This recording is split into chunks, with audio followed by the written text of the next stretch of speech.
Welcome back to Norrath.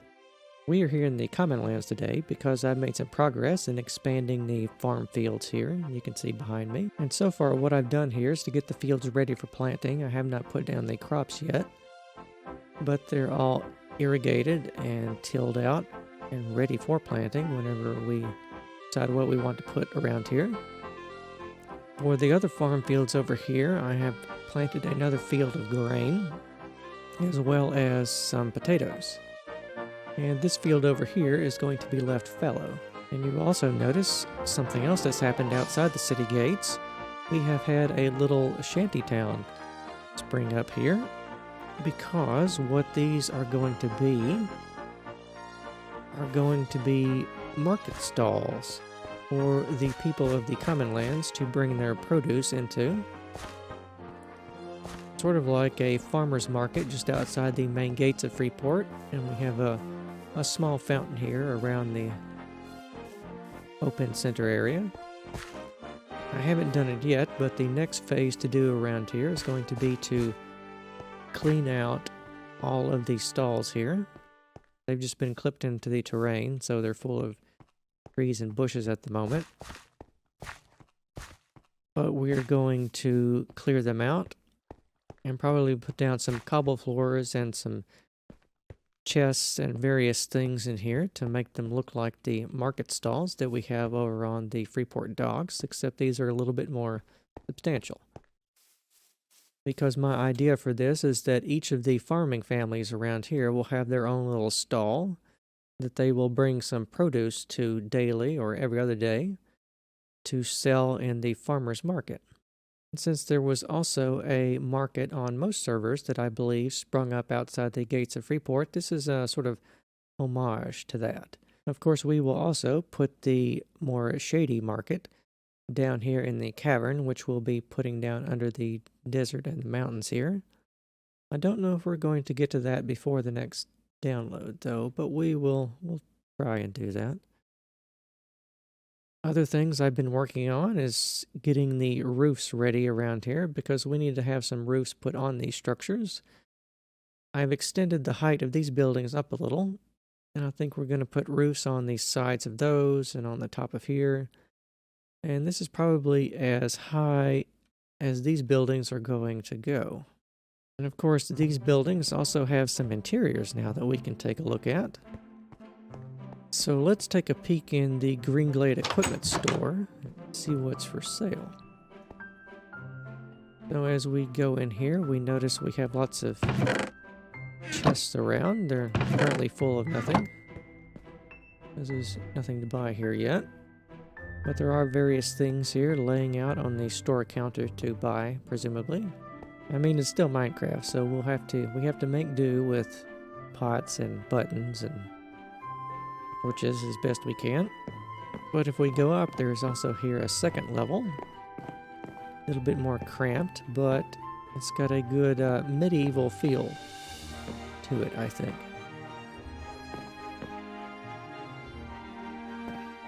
And if we continue to go up, there's actually not much else up here, just an empty room and a thing. We can go out onto the balcony here. I think I can probably only decorate the lower and maybe the second floors of all of these buildings. I'm going to put the structure of the buildings in there.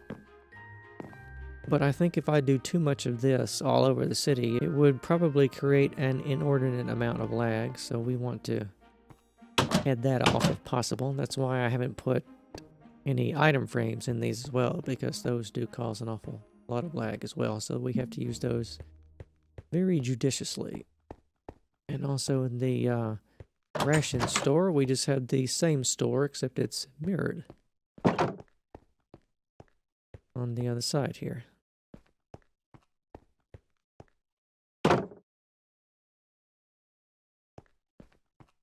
But even though these buildings are all similar, the other buildings are all going to have different things for whatever we decide that they're going to be.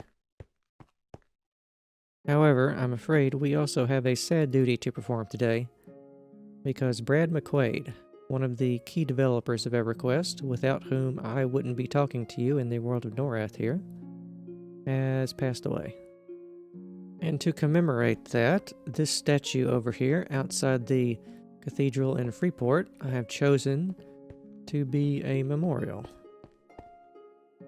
And I think it's only fitting that we do something for the man without whom there would be no EverQuest, and consequently no World of Norrath in Minecraft either. So since we have him to thank for this, we will be creating this memorial here outside the Cathedral of Freeport, and this is where it will remain. So rest in peace, Brad, and thank you for all that you did.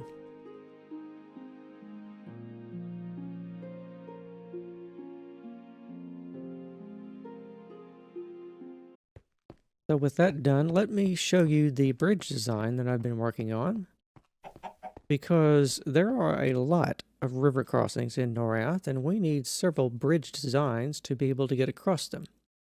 And this is the one that I have designed for the stone bridge type. We're going to need another one for the wooden bridge, which I haven't done yet. That'll be in another episode. But today we have just a simple stone arched bridge here. You can take a look at it here if you want to copy this and build it in your own worlds. Of course, I'll be placing all these down with MC Edit. That's why it's extended down here quite a bit more than what it's going to be, because the water line of the river is going to be about here. But because the river sinks down a little bit more than that, I have added a bunch more down here that I will just sink into the terrain. And if we leave Freeport behind today and we go north to the Nectalos forest, we can see some of the bridges that I have already placed down, so we can get an idea of what these are going to look like in the terrain.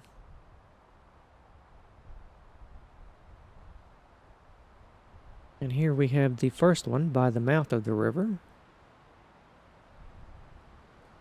As you can see here, it's sunk nicely into the terrain. It meshes with everything pretty well. And it's got the arch here, so you can take a boat underneath it. Because I have designed a lot of these rivers in Norrath for you to be able to take a boat and travel up and down them without having to get out and take a lot of detours. However, what remains to be done around these is to add a couple of things, because we need to raise the height of the roads around here a little. This is another little housekeeping thing that has to be done that I couldn't do when I was creating this map in World Painter. We have to clear the roads a little and put down these half slabs pretty much everywhere. That's going to be quite a big job, and it's going to take a while to do.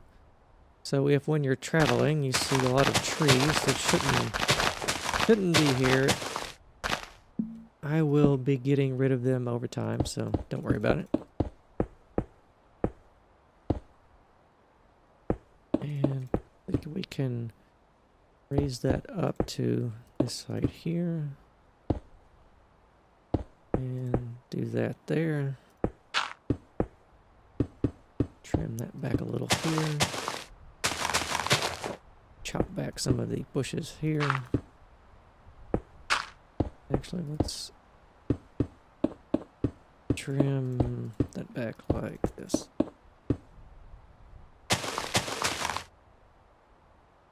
And there we go. But it's going to be a little while before we get up into Nectalos fully. So we will leave that there like that. However, if we head upriver a ways, there are several more bridges. I think there's at least 5 that I put down here. And they all need little housekeeping things done like that to mesh them into the landscape. Because even while I can put down the bridges fairly quickly with MC Edit, I've found that doing individual block work and everything is best done inside the game. And here's the next bridge. Little ways up the river. And let's see how this one meshed in. It actually went in pretty well, I think. Check the other side of it here. Okay, yeah, there's a little work that needs to be done here. And I think I'll just do these for 2 of these bridges because it's fairly tedious and it's not going to make for very interesting video content.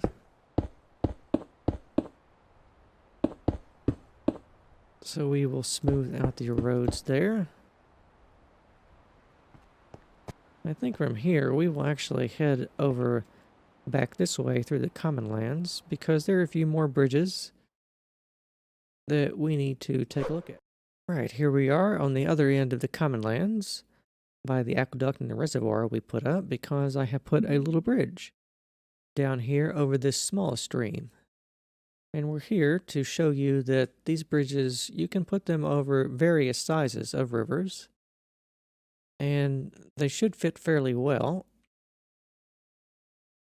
However, there are a couple of large rivers, specifically in the plains of Karana, that we need to go take a look at because we need to put down some brand new river crossings today.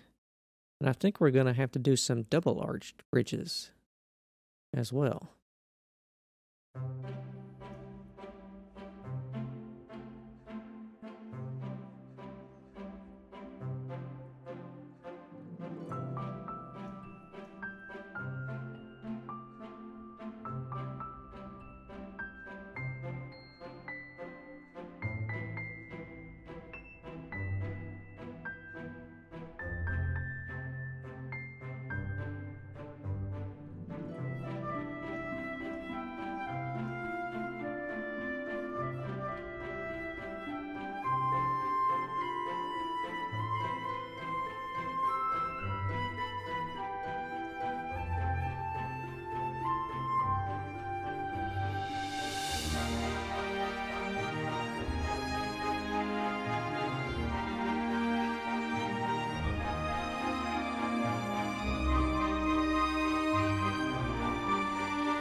Alright, we made it into the plains of Karana on the other side of the Serpent Spine Mountains from Freeport. That's way over there now, because this is probably the largest river, I think, in Norrath. It's on Antonica anyway.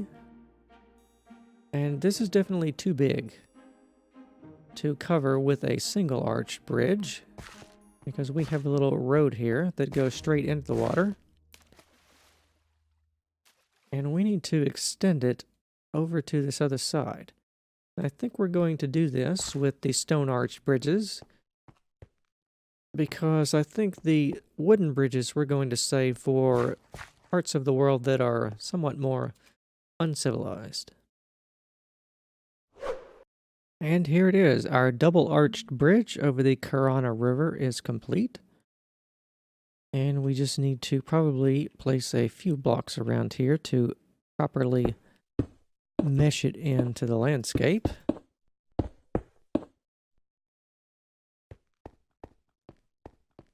And we can call this one good. We can see the wizard spires over there in the distance. We actually need to head back down the river to look at all the other bridges we placed and use the small wizard spires to quickly go back to the common lands.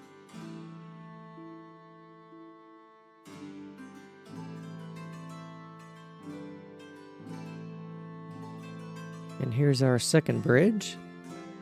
I didn't find that the river was wide enough to warrant the use of 3 arches, but I suppose we can find some place to use one of those.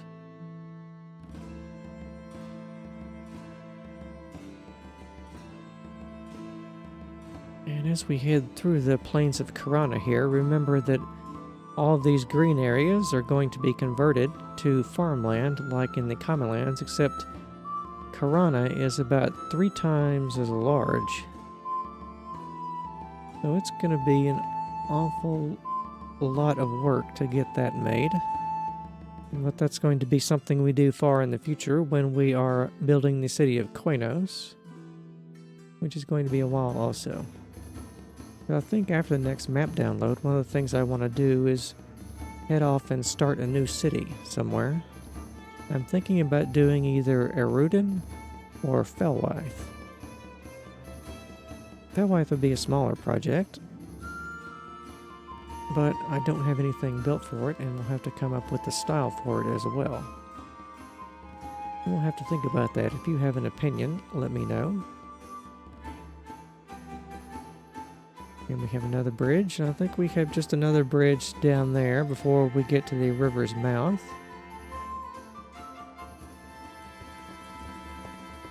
But we are here at the small wizard spires because it's time to go home. After we fix the road around here.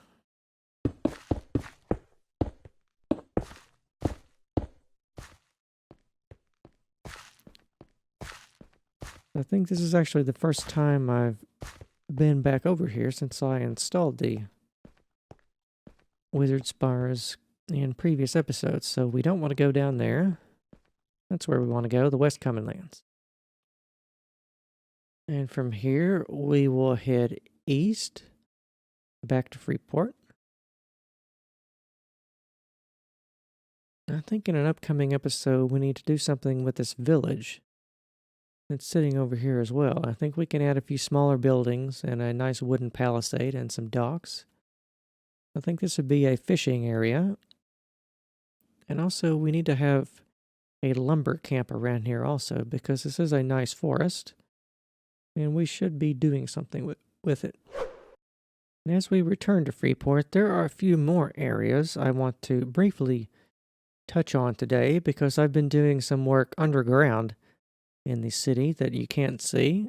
You will remember from previous episodes, we installed a drain system underneath the roads to take away the water.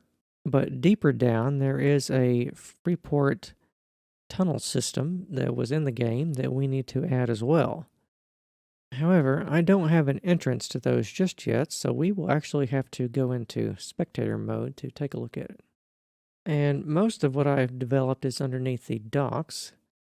So we will go underneath the courtyard here, and we should just clip through this.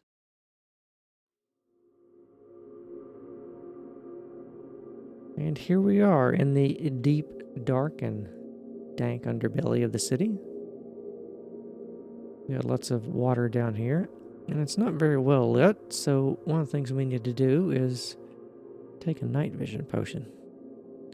There we go, much better. We can now see everything that's going on quite a bit better. We can see our cisterns here that we built fairly early on. I think if we go beneath the water down here to the floor, you can see everything's nice and wet down here. Quite a lot of water in the tunnels. Of course, they're all supported by bedrock columns and Gothic stone vaulting up here. We can make sure everything won't fall down on us. But what we're down here to take a look at today are these little side tunnels off here. Because, as we can see along here, there are some doors. Open up one of them. And they all open into various sizes of rooms. And the rooms around here are currently all undecorated. I'll probably decorate some of them. I don't know if we're going to decorate all of them though. This one's a little smaller than the last one we came out of. And the best way for me to show you the layout of all this is just to clip back through the wall and look at it from the outside. So we can see our room here with our redstone door. And a different sized room here, and a different sized room over here, and a small little room over here. And you get the idea. We have the corridors and rooms coming off of those, and other rooms will have various little rooms that come off of those. And the idea with this is that you access all of these. You can either walk around on the sides, or you can boat around through the underground cistern water system. And these tunnels run all the way under Freeport, just like the water tunnels do that you can see above here. We got our little water drain tunnel here. And these have openings that go up onto the roads. And the tunnels below them, and below those still we have the larger areas. And over here we have a barrel vaulted room that has smaller rooms that come off of it. And you get to that by means of a 3x3 piston door at the end of the hallway here. Like so. And there are various other rooms around here. I've only just started to put in these. I don't know if they will be finished in time for the download or not, but they are going to be there. So you can at least take a tour of the ones that we've got in here currently. And my plan for this is to design various different styles of rooms. You'll notice they are all covered in lapis at the moment, but we can change that out to whatever wall material that we want. However, the floors are all obsidian and bedrock, just because they can't be blown up is the reason. Because I expect there to be a lot of mobs that spawn down here if you try to use this on the survival settings. And there's something else I want to point at before we leave the underground. You'll probably have noticed that there is a lot of water sitting on top of the roof here. And the reason I've done that is so that we can have the ceiling dripping down water here. So when you're walking down here in the darkness, it can be very atmospheric. And the last thing I have to show you today is I have done a little work on the lighthouse here, because we need to put, obviously, a light in the top of it. This is what I'm thinking about doing, some standard burning netherrack and just stacking that on top of each other. But I'm not exactly happy with this. I need to think of something else, a little bit more impressive that we can put inside of our lighthouse. But that's all the time we have for today. Thank you for watching, and join me next time as we continue to build Norrath.